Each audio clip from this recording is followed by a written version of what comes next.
Life Unrehearsed on CJAD 800. Brought to you by Marco Vendramini of IG Private Wealth Management. MarcoVendramini.com. Good afternoon. Welcome to Life Unrehearsed, a show about the ins and outs of family life.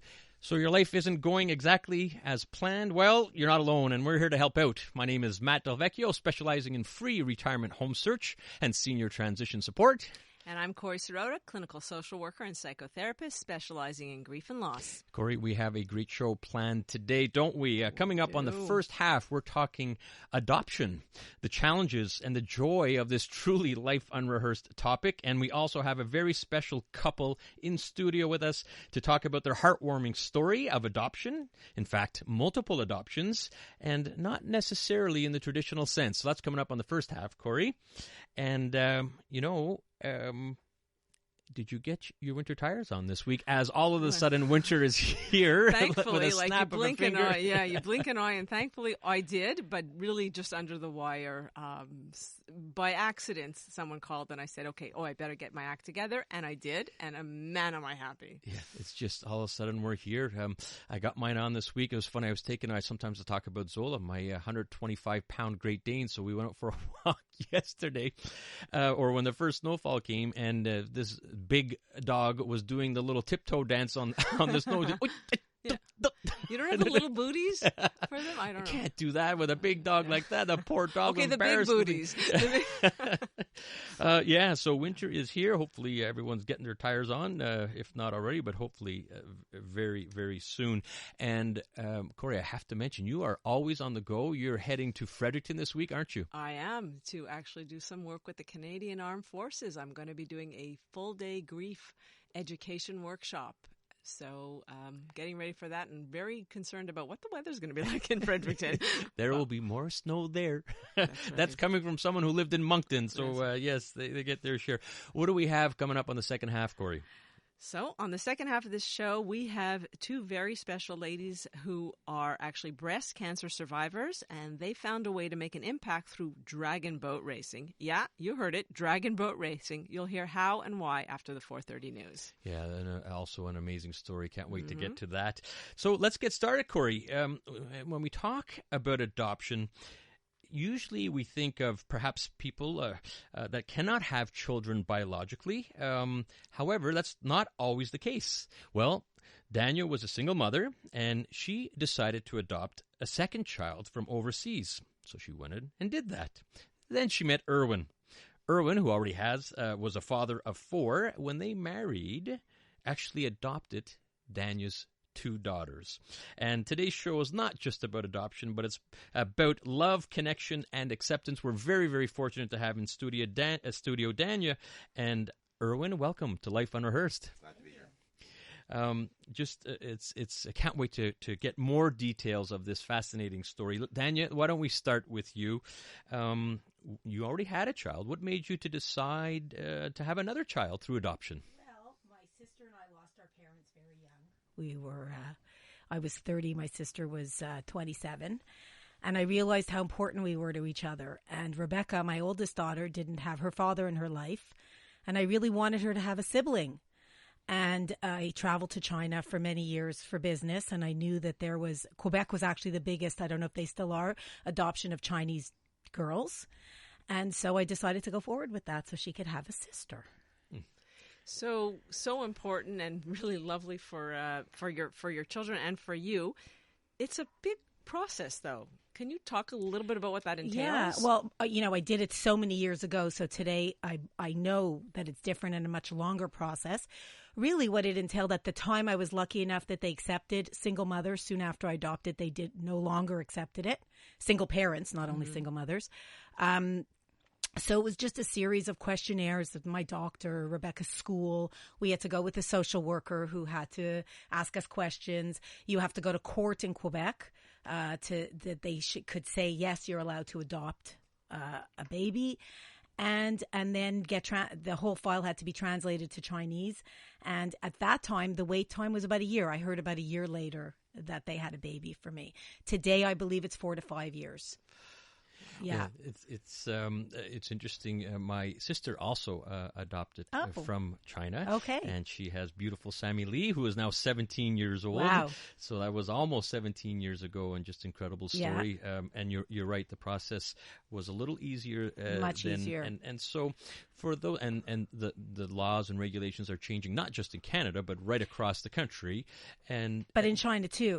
Right because across. They started in these areas. They started educating the people about, first of all, they allow second. I don't know if they allow a third birth now because they started realizing they were losing all these girls. That's right. So right. It can get. So there was education on their part as well. And all throughout, Russia's even changed theirs as Yes. well. And Yeah. so, that being said, for potential parents that are considering the adoption process right now, you had to go through this. So what would you suggest just to get started? Well, I used an agency, so that made it a lot easier because they put everything together for us and they knew the process and they knew the ins and outs and the direction. So I think an agency probably, especially for overseas, I don't know about domestic. So especially for overseas, I would recommend that you go through an agency that knows the process. And even at that, I heard today it's even difficult. Right. Yeah. That's Dania and Irwin. They're talking about adoption. Yours, mine, ours. There's a whole host of adoptions going on here. And so we're very grateful for them to be here and share this story with us. Do you know much about local versus, why did you decide overseas versus local? I think at the time I was thinking that I really wanted to make sure that Rebecca had a sister. Not that a sister and brother couldn't be close, but because of my own experience with my sister and two girls, that was important to me. And I knew that was pretty much taken for granted to adopt from China. And I had gone to Halifax to visit a friend. And when I told her I was thinking about it, she invited her daughter's best friend over who was adopted from China. And it just got the ball rolling. It just made so much sense. So that's when I just started the whole process. It's interesting. I was talking to a good friend of mine this week who did the adoption process in Quebec. Yeah. And from what I understand, and I'm not an adoption expert, but it is a lot longer process. They were averaging 6 to 7 years. It's a here long time. In Quebec. And I don't know if this is still the case. I think it is. In Quebec, the birth mother has a 30-day grace period. And if she wants the baby back within those first 30 days, they have the right to get it back. And this is a bit of a turnoff, if I should say, or a concern with a lot of local adoptions if you have to do that. But if you really, really want an infant, you're not going to get an infant from overseas, right? Julie was 14 months old, right? So you're not going to get an infant. So if that is something really important to you, then that might help you make the decision as well. Right. Yeah. So you adopted Julie. Mm-hmm. You already had Rebecca. In comes Irwin. Da, da, da, da. And I'm a horse, yes. Yeah. Hair blowing in the wind. Right. And you have a discussion, and you meet, you marry, and you adopt. Yes, I mean, to me, it was really a no-brainer. I met Dania about 8 or 9 months after she actually had adopted Julie. And it was, I guess, love at first sight. It was, and you adopted. I adopted Julie. And you know what? We're approaching 4:15, so we're going to head out to traffic. But Irwin, we're going to bring you right back into this because there is a real special story about Dania's oldest daughter actually asking you, Irwin, to adopt her. And what's even more special is how she asked you. This is an incredible story. But first, let's head to the CJD Traffic Center with an update from Lauren Glazer. Live Unrehearsed on CJAD 800. Brought to you by Marco Vendramini of IG Private Wealth Management. MarcoVendramini.com. Bet you they're young. Bet you they're smart. Bet they collect things like ashtrays and art. Bet you they're good. Why shouldn't Welcome back to Life Unrehearsed. I'm Corey Sirota with my co-host Matt Del Vecchio, and we are talking about adoption with Dania and Irwin. Dania was a single mom, adopted a second daughter, Julie, and then Irwin came into their lives, and although he was already a father of 4, he too adopted Julie, but then he adopted, well, did he adopt Rebecca or did Rebecca adopt him? That's the question. I think it was kind of a mutual agreement. We came to a mutual agreement on that one. She, Rebecca was at that time living overseas, as she is now. And how old was she at that time? That time she was 26. And you had known Rebecca for how long? Since Rebecca was 12. Okay. 14 years. So Rebecca was 12, almost turning 13. She was 13 when Dania and I got married, but was 12 when I first met her. Okay. Julie was only 2.5, but when I first met Julie. So you had adopted Julie and Rebecca 14 years later. 14 years later. So tell us about that. Well, when I first adopted Julie, we waited. Julie was a little bit older. She was already in elementary school.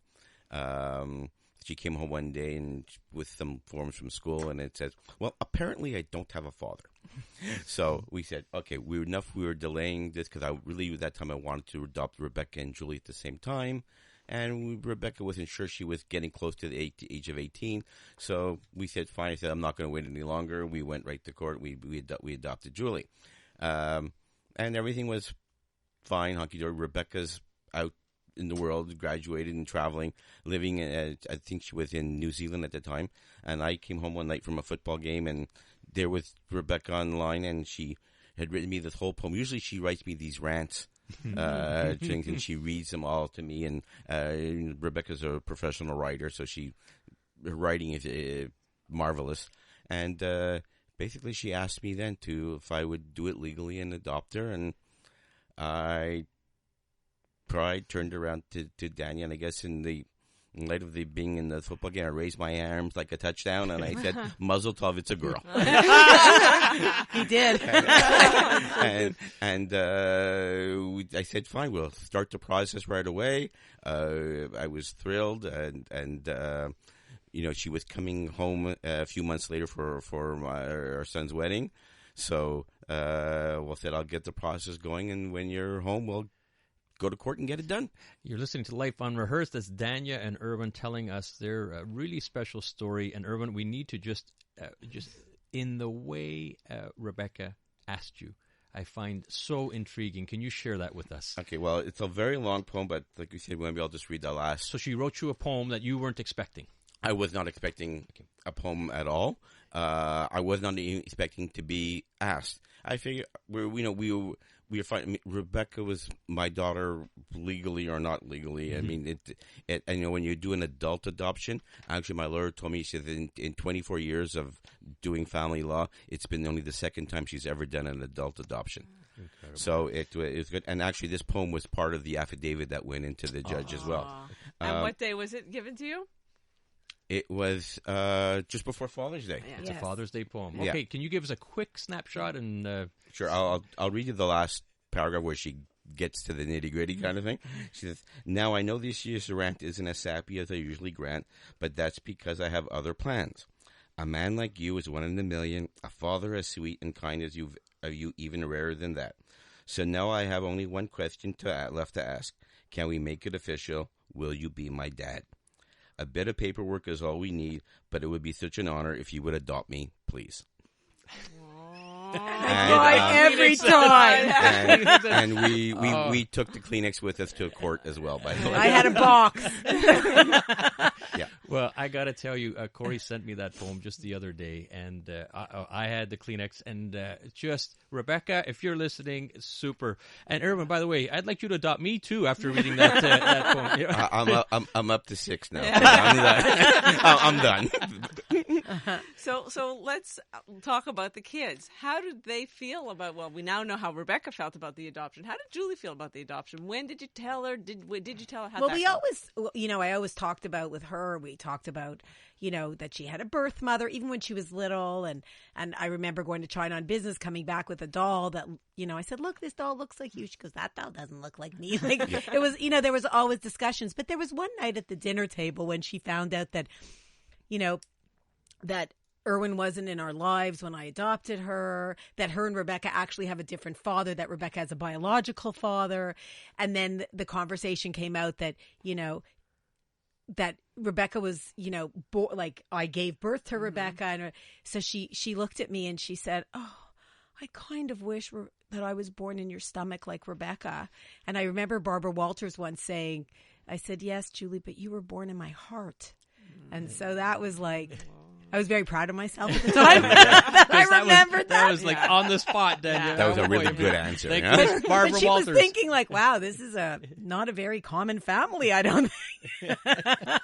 Oh, such wonderful stories. And, adoption does come with its challenges. This is a feel-good story. There are challenging adoptions, and you went through an agency. Yeah. We'd like to get your recommendation on that, but it is highly encouraged because, like we mentioned before, the regulations and laws have changed. We're actually getting texts right now just to have your guard up, make sure you ask your questions. Yeah. And so, first of all, thank you so much, Dania and Irwin. Pleasure. We haven't laughed like this, Corey, in a long, long time on a wonderful story. If you don't mind sharing, could you recommend an agency or two that people Well, can I talk used to? at the time an agency called Enfants du Monde.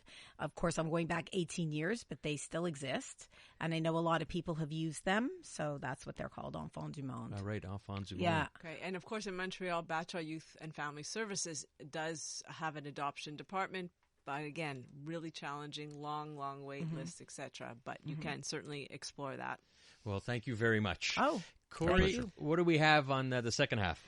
Coming up, wow, and more wow. Wait till you hear about how 2 breast cancer survivors are making a difference through dragon boat racing. That's coming up after the 4:30 news.